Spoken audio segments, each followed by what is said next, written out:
kita tunaikan, yaitu zakatut tijarah, zakat perdagangan, zakat perniagaan. Karena jemaah Al-Kautsar ini kebanyakannya pengusaha, kebanyakannya pedagang. Jadi harus tahu ada hak yang wajib dia tunaikan, yaitu merupakan hak Allah Ta'ala, yaitu dia mengeluarkan zakat perdagangannya. Yang pertama, Allah puji di dalam Al-Quranul Karim para pedagang, para pengusaha, para wirausaha yang mereka senantiasa mengeluarkan zakatnya. Kata Allah dalam surah An-Nur ayat 37, Allah Ta'ala berfirman, Arijalun la tulhihim tijaratun wala bay'un an dzikrillah wa iqamis salah wa ita'iz zakah yakhafuna yawman tataqallabu fihi al-qulubu wal absar. Kata Allah Ta'ala, rijalun. Para ulama tafsir ketika menjelaskan makna rijalun dalam ayat ini, yang dimaksud adalah para sahabat yang mereka pedagang dan pengusaha. La tulhihim tijaratun, mereka tidak terlalaikan dengan perdagangan mereka. Wala bay'un, mereka tidak terlalaikan dengan jual beli mereka. Al-dzikrillah, dari mengingat Allah Ta'ala. Wa iqamis salah, mereka senantiasa mendirikan salat 5 waktu berjamaah di masjid di awal waktu. Antum kalau buka tafsir ayat ini, Abdullah bin Abbas ketika menafsirkan ayat ini, mereka orang-orang yang tidak terlalaikan dengan jual beli mereka dan mereka senantiasa mendirikan salat. Kata Ibnu Abbas, para sahabat kalau mereka lagi jual beli di pasar, ketika azan berkumandang, mereka hentikan semua transaksi mereka. Sahabat tuh begitu, lagi jual beli di pasar, ada yang lagi nimbang. Kata Ibnu Abbas, lagi nimbang ini, azan berkumandang ditinggalin. Lihat pedagang yang dimensinya akhir, ya. Anda pernah ceritakan juga tafsir Ibnu Katsir ketika menafsirkan ayat ini, beliau membawakan perkataan sahabat Abu Darda. Abu Darda ini pengusaha, pedagang besar. Kata sahabat Abu Darda, inni aqamtu bid-durj, aku punya toko di pasar. Ubayi'u wa ashtari, setiap hari aku jual beli di tokoku tersebut. Wa arbahu kulla yaumin 300 dinar, setiap hari dari jual beli di toko saya berhasil meraih keuntungan 300 dinar per hari. 300 dinar untungnya.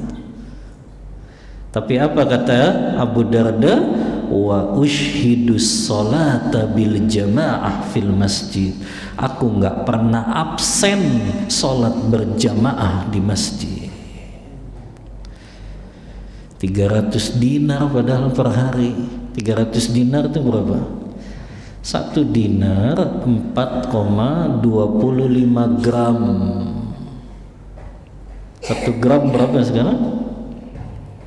2,5 juta lah. Berarti 1 dinar 11 juta dikali 300 berapa? 11 juta kali 300 3,3 M per hari itu Abu Darda. Tapi nggak pernah ketinggalan sholat berjamaah di masjid. Hari ini orang gajinya 5 juta per bulan lagi, nggak mau sholat berjamaah di masjid. Subhanallah. Lihat Abu Darda. Makanya Allah puji sahabat yang pengusaha, pedagang, tapi nggak terlalaikan dengan jual beli mereka. Ya. Kemudian kata Allah, wa itaiz zakat. Ketika tiba masa mereka harus mengeluarkan zakatnya, zakat perdagangannya, maka mereka keluarkan zakatnya. Ini yang Allah puji.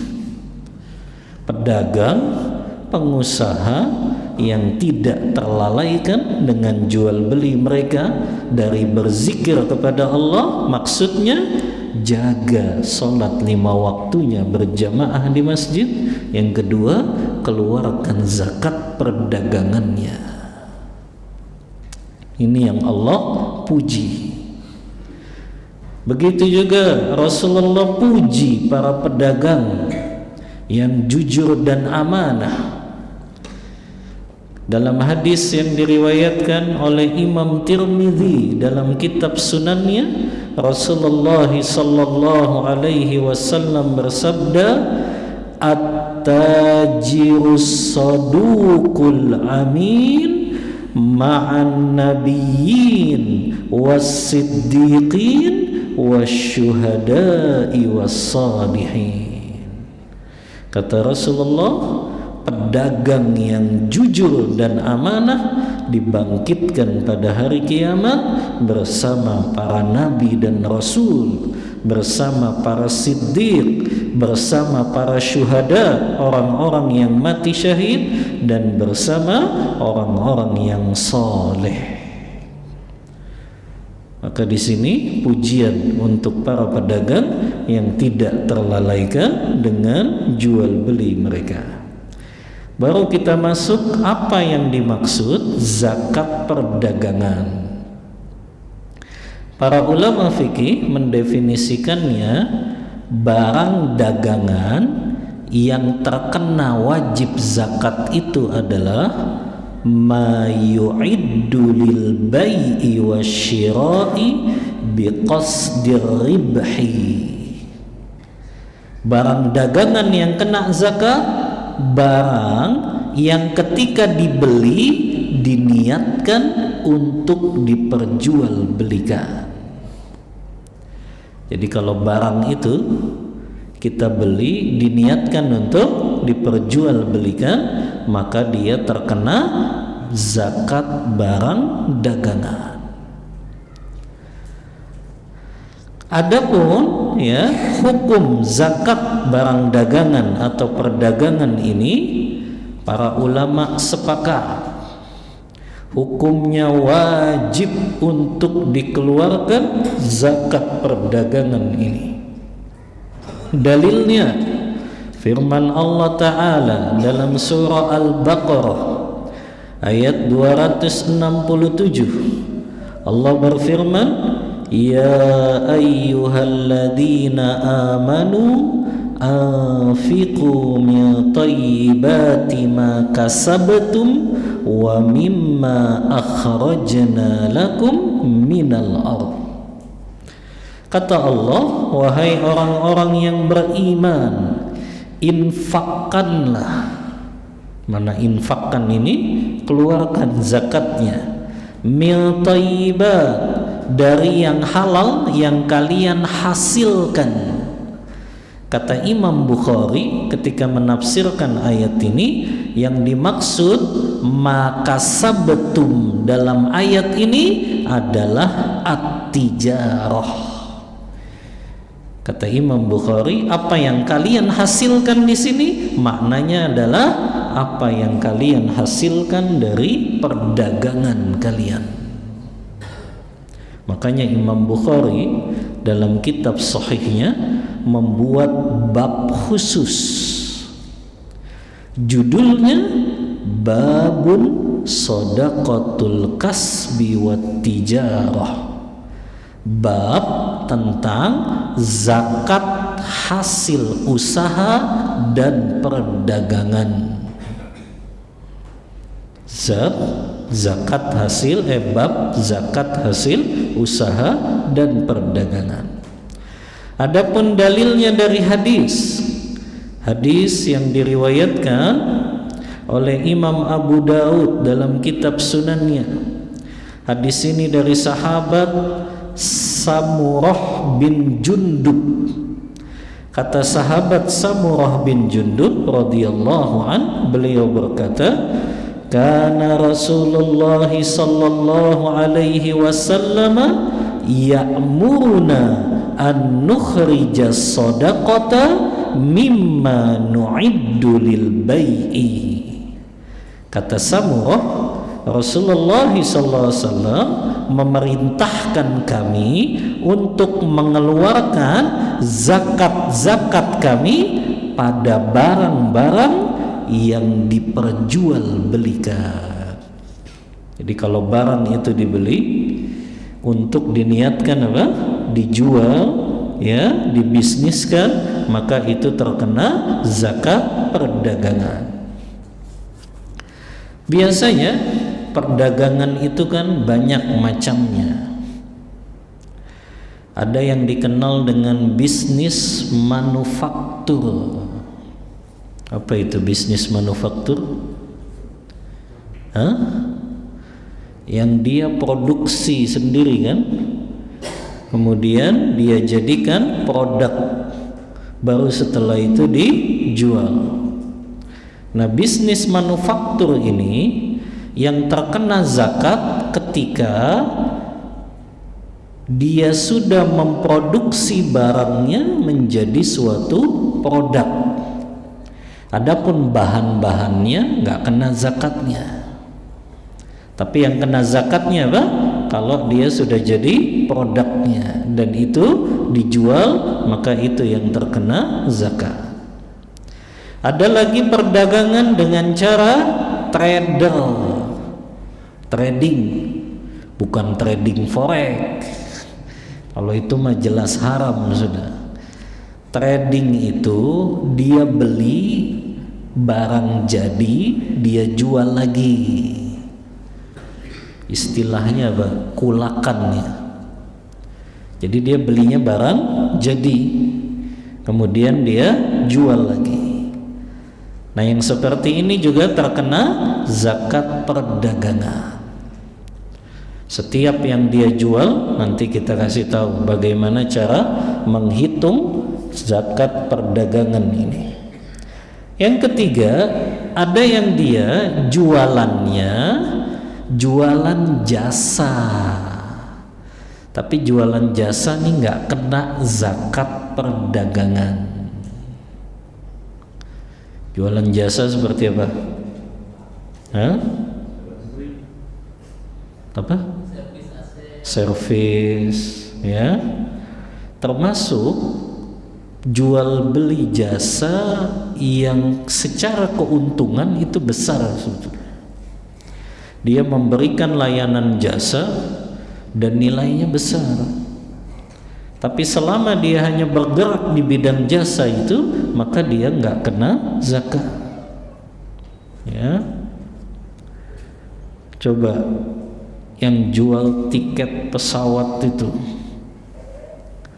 layanannya kan jasa. Dia hanya mengangkut, ya, orang untuk terbang dari satu negara ke negara lain. Kalau kita lihat, dia modal beli pesawatnya besar atau enggak? Besar. Tapi karena dia bukan jual beli pesawat, maka enggak kena zakat. Kecuali dia jualnya jual pesawat, tapi kan dia jual apa? Tiketnya doang, ya. Maka itu nanti masuknya kepada zakat penghasilan, ya. Nah ini yang terkena zakat barang dagangan atau perdagangan, yaitu bisnis manufaktur atau tadi ya berkaitan dengan trading, ya. Kemudian syarat wajib barang itu terkena zakat barang dagangan. Artinya kapan barang itu baru dikenakan zakat perdagangan? Yang pertama, barang tersebut terkena zakat perdagangan an yablughan nisab, kalau perdagangannya sudah mencapai nisab. Nisab zakat perdagangan ulama beda pendapat. Ada yang mengatakan nisabnya sama seperti nisab zakat emas. Nisab zakat emas berapa gram? 85 gram. Tapi kalau di zaman sekarang terlalu tinggi, karena 1 gramnya tadi 2,5 juta kali 85 berapa? 200 berapa? 85 kali 2,5 juta 210, 212 ya, 212 juta. Tinggi kan? Makanya mayoritas ulama mereka mengkiaskannya zakat perdagangan nisabnya sama dengan nisab zakat perak. Karena semakin banyak yang ngeluarin zakat, semakin banyak fakir miskin yang bisa dapat zakat, semakin banyak fakir miskin yang bahagia dapat zakat. Karena kalau perak kan murah, 1 gramnya berapa sekarang? Taruhlah 50.000. Kalau perak berapa nisabnya? 595 gram. 50.000 dikali 595 gram berapa?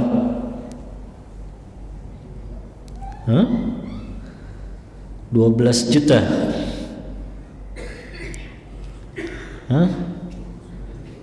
29.750.000. Antum kok lama sih ngitungnya? Antum kan alumni ITB sama IPB, cepet ngitung.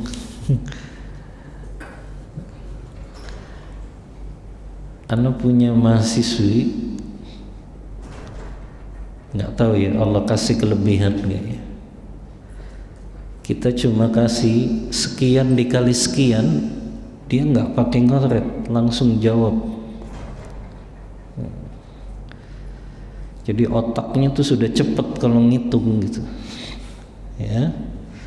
Padahal belum punya usaha tapi cepet ngitungnya, ya. Kayaknya Allah kasih kelebihan, ya. Angka-angka besar dia langsung bisa ngitung gitu, terbaca.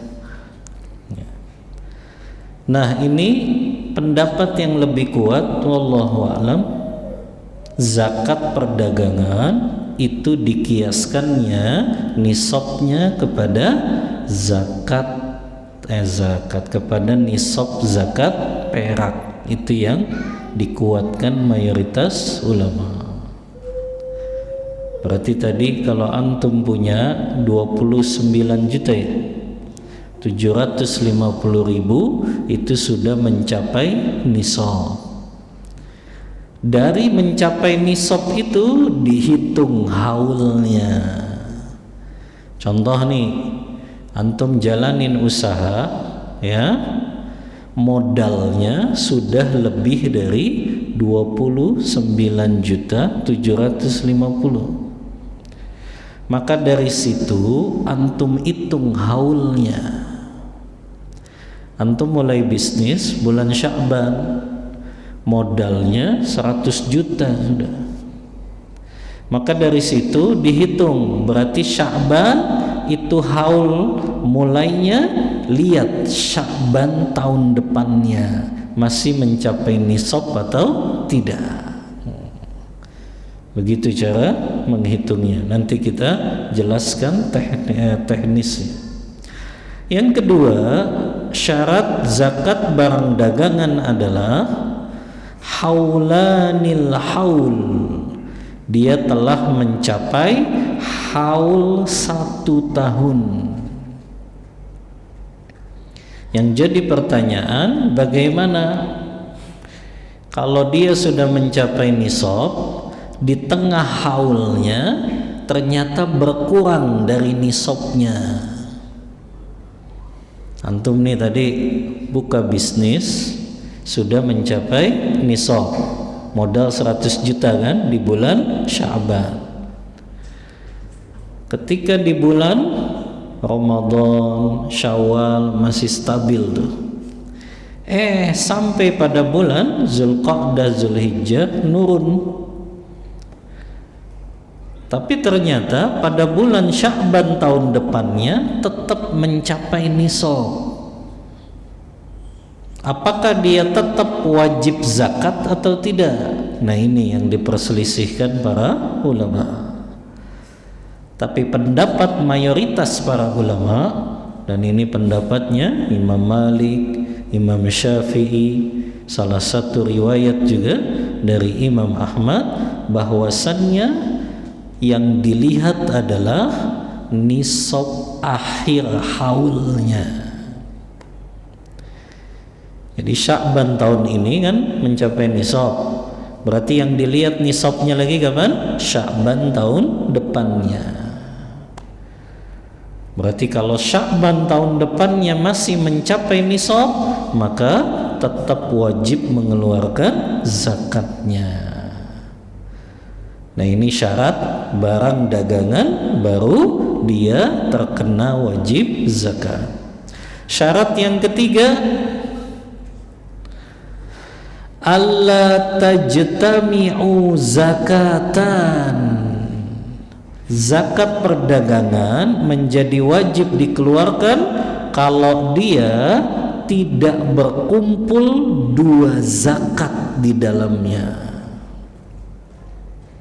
Jadi misalnya antum nyimpen emas antam, punya tabungan 100 gram.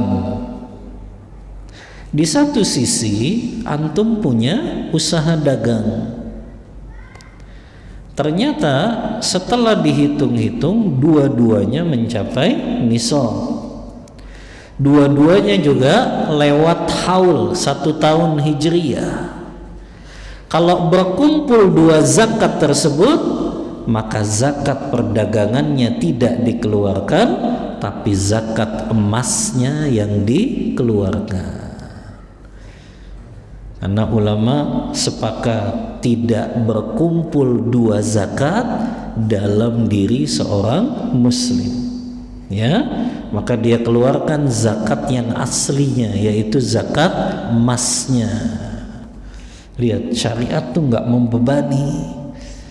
Beda kan, kayak antum ngeluarin pajak.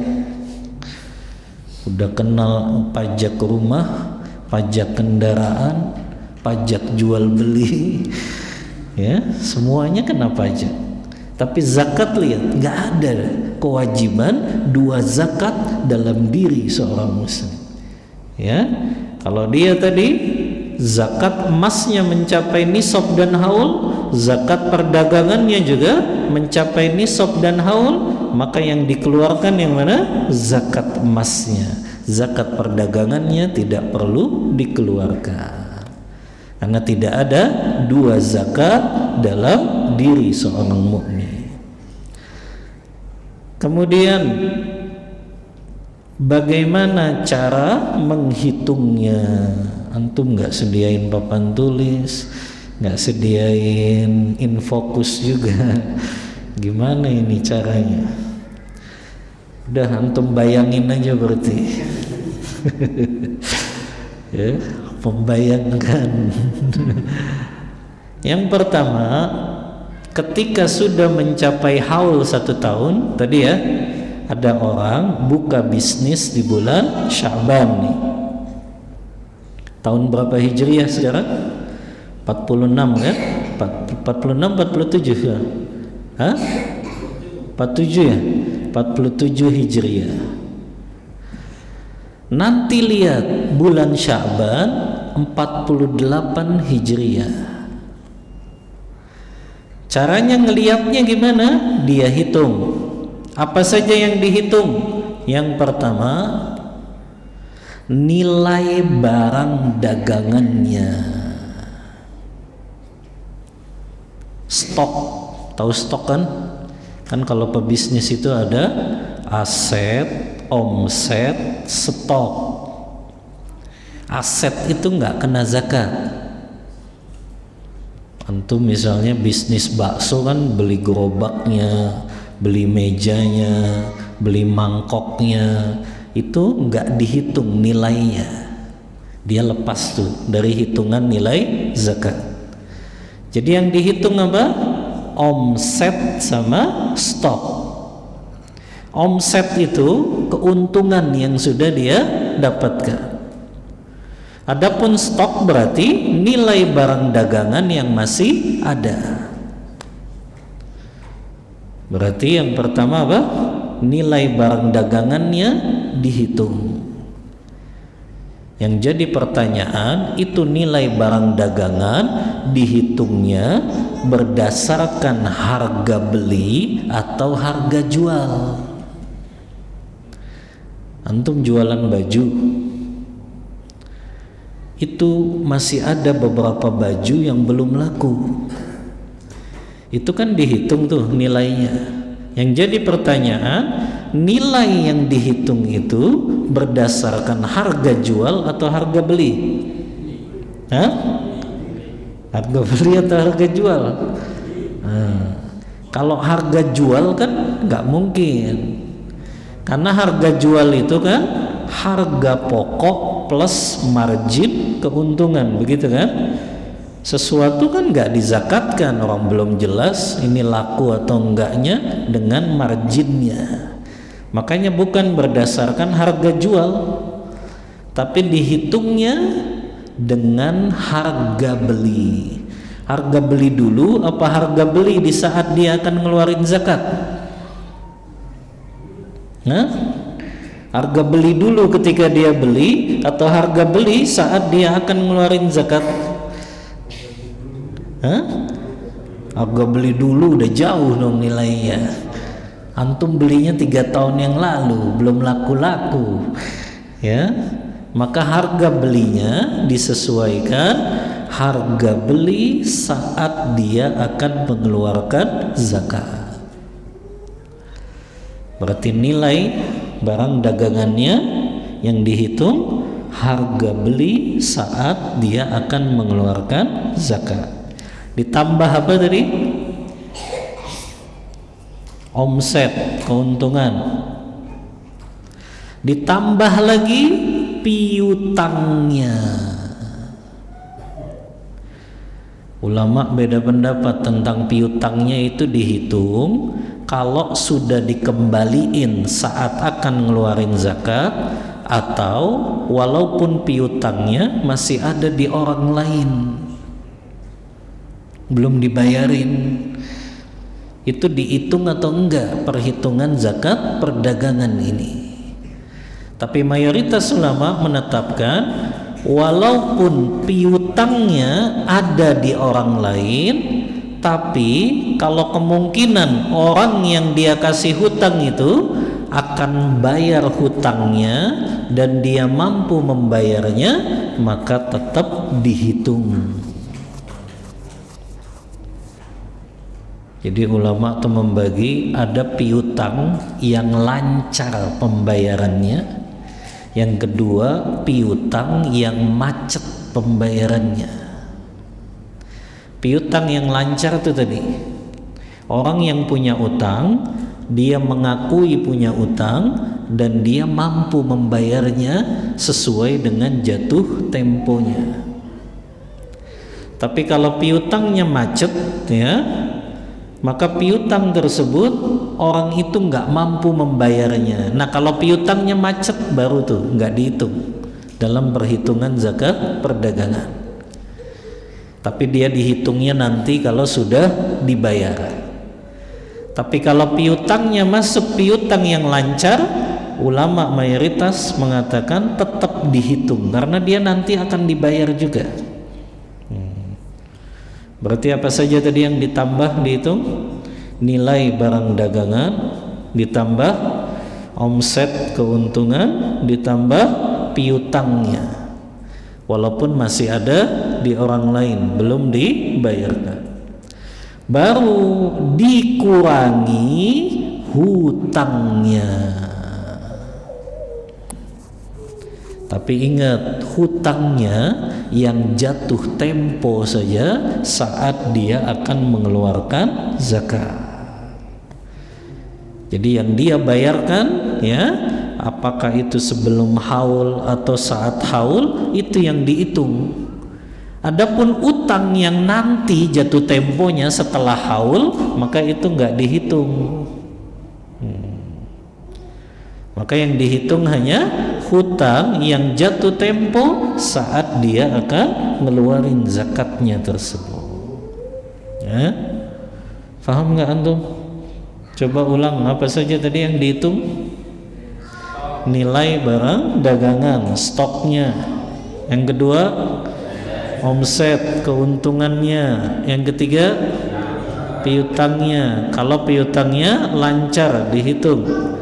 Baru yang keempat dikurangi apa? Hutangnya. Ya. Baru dilihat hasilnya berapa, masih mencapai nisab atau tidak. Anak kasih contoh real. Ada orang buka usaha mebel, modalnya 250 juta. Katakanlah dia buka di bulan Sya'ban ini tahun 47 Hijriah. Ya. Kemudian bulan Sya'ban 48 Hijriah dia hitung. Setelah dia hitung ternyata nilai barang dagangannya nilainya 150 juta. Omset keuntungan yang dia raih baru 80 juta. Dan dia punya piutang yang ada di orang 30 juta. Dan hutangnya yang jatuh tempo tadi ya 1448 Hijriah itu hutangnya 20 juta. Gimana ngitungnya berarti? 150 juta ditambah 80 juta ditambah 30 juta. Berapa itu? 260 juta. Dikurangi hutangnya 20 juta. Berarti jadi 240 juta. Itu yang dikeluarkan zakatnya. Berarti dikali 2,5%. Berapa 2,5% dari 240 juta? 6 juta. Kecil kan? Gedean pajak kan tuh. Ya, bayangin 240 juta zakatnya cuma 6 juta. Ya, kecil sekali. Ya. Dan ini menambah keberkahan usahanya, keberkahan bisnisnya, keberkahan perdagangannya.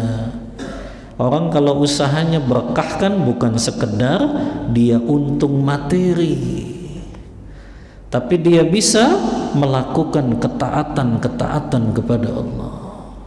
sholat 5 waktunya terjaga, bayar zakatnya tiap tahun, bisa umroh juga tiap tahun.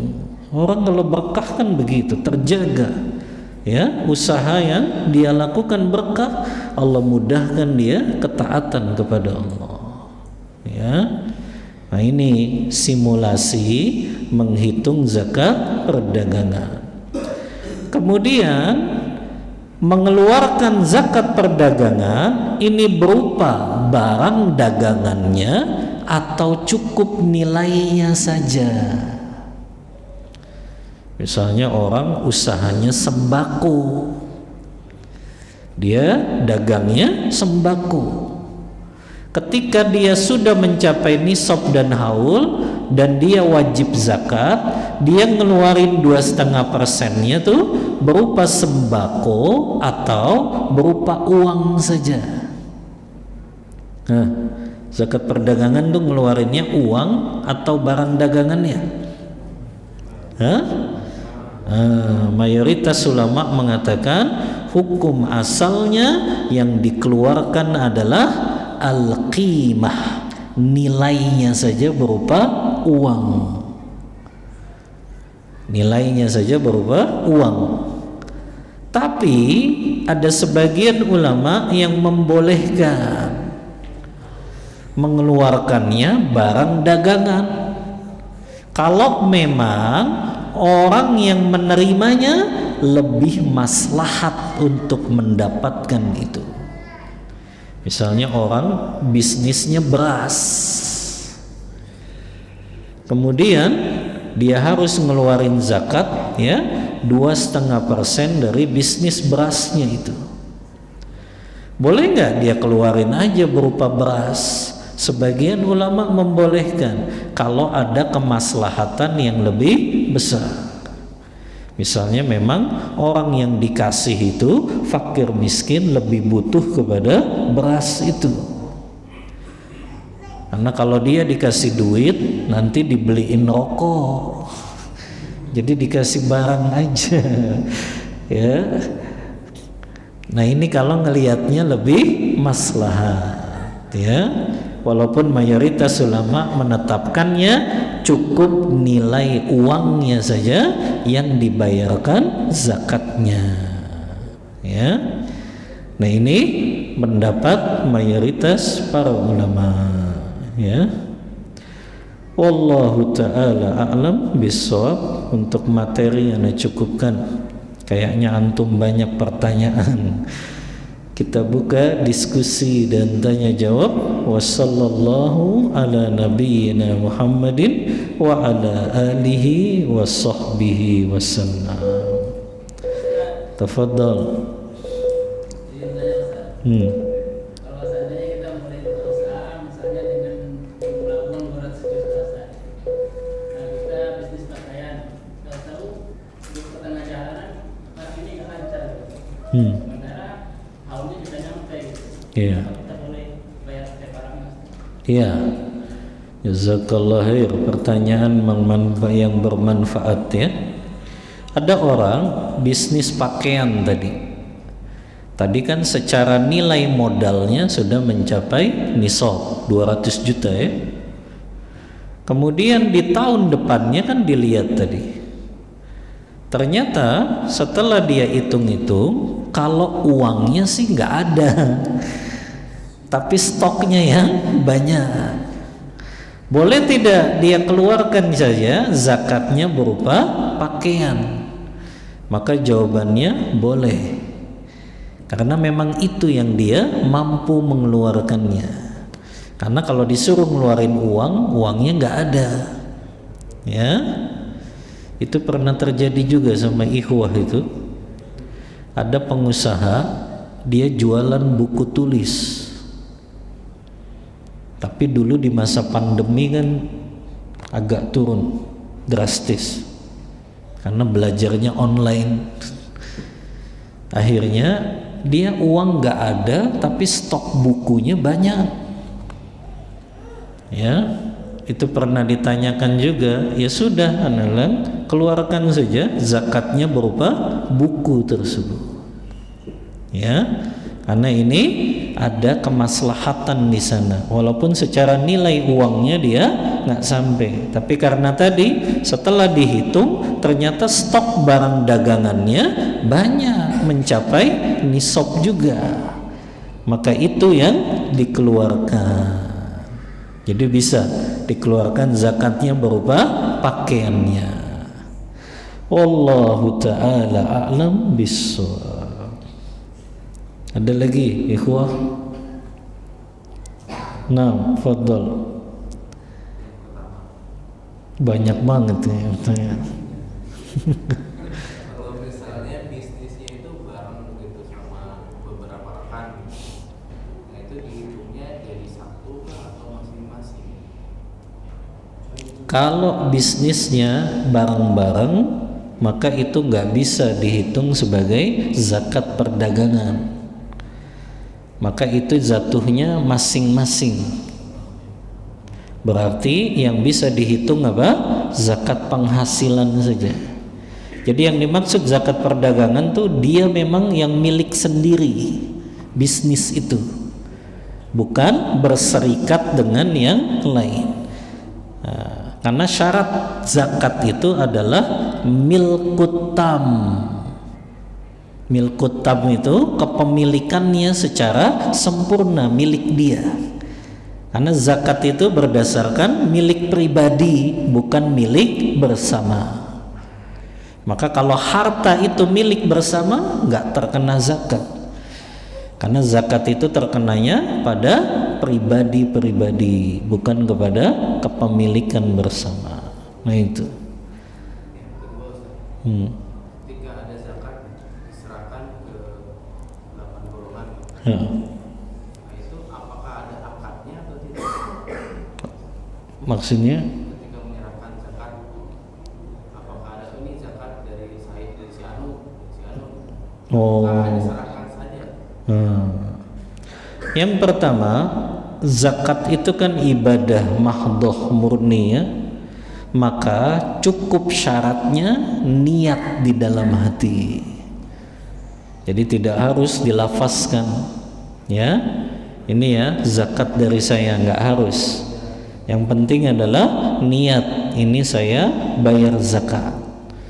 Karena setiap ibadah, sholat ya, kemudian zakat, puasa, haji, umrah, itu harus ada niatnya.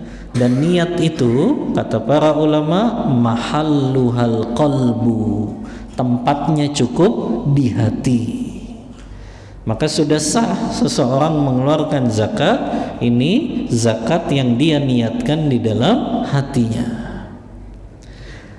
Dan berkaitan dengan 8 golongan tadi yang berhak menerima zakat mal, sebetulnya yang paling afdal kalau antum menyerahkan zakat perdagangan antum, zakat harta antum, itu cukup ke 1 golongan saja. Jadi bukan semua golongan dibagi-bagi. Karena kalau semua golongan nilainya semakin kecil. Tapi kalau antum kasih ke 1 golongan, apakah dia fakir saja, apakah dia miskin saja, itu nilainya besar. Dan tujuan dari zakat mal, kata para ulama, orang yang nerima zakat harta tahun ini, tahun depan dia nggak nerima zakat lagi.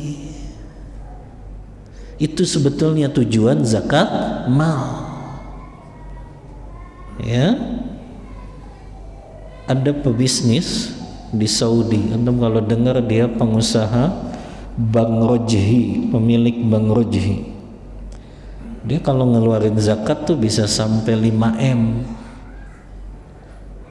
Dan biasanya dia tempatkan zakat itu ya, karena 5M kan besar ya, nggak mungkin ke 1 orang ya, bisa kayak mendadak kalau 1 orang. Tapi dia berikan itu kepada golongan mujahid fisabilillah, penuntut ilmu, kemudian juga ya orang fakir, miskin. Kalau nilainya besar, MM-an, baru antum bisa bagi. Tapi kalau nilainya 2 juta, jangan dibagi 8 golongan. Masing-masing cuma dapat 200. Ya, kecuali zakat antum 1 M, nggak apa-apa. Ini sudah zakatnya kecil dibagi 8 golongan. Padahal tujuan zakat mal, orang yang nerima zakat tahun depan dia nggak nerima lagi, supaya dia buat apa? Usaha, dagang, gitu tujuannya itu. Ya, beda dengan zakat fitri. Kalau zakat fitri memang tujuannya dia punya makanan pada saat hari raya Idul Fitri, kan itu aja tujuannya. Makanya zakat fitri itu sebetulnya yang lebih tepat, yang berhak menerimanya hanya fakir dan miskin saja. Karena tujuannya itu cuma supaya mereka dapat makanan, bisa makan di hari raya Idul Fitri. Tapi kalau zakat mal lebih dari itu tujuannya. Tahun depan kita berharap dia nggak nerima zakat lagi. Wallahu ta'ala a'lam bissawab. Cukup ikhwah. Ya, kita cukupkan kajian kita pada malam hari ini. Mohon maaf bila ada kata-kata yang kurang berkenan di hati ikhwah semuanya. Wassallallahu ala nabiyyina Muhammadin wa ala alihi wa sahbihi wasallam. Kita tutup kajian kita membaca doa kafaratul majlis. Subhanakallahumma wa bihamdika asyhadu an la ilaha illa anta astaghfiruka wa atubu ilaik. Walhamdulillahi rabbil alamin. Wassalamu alaikum warahmatullahi wabarakatuh.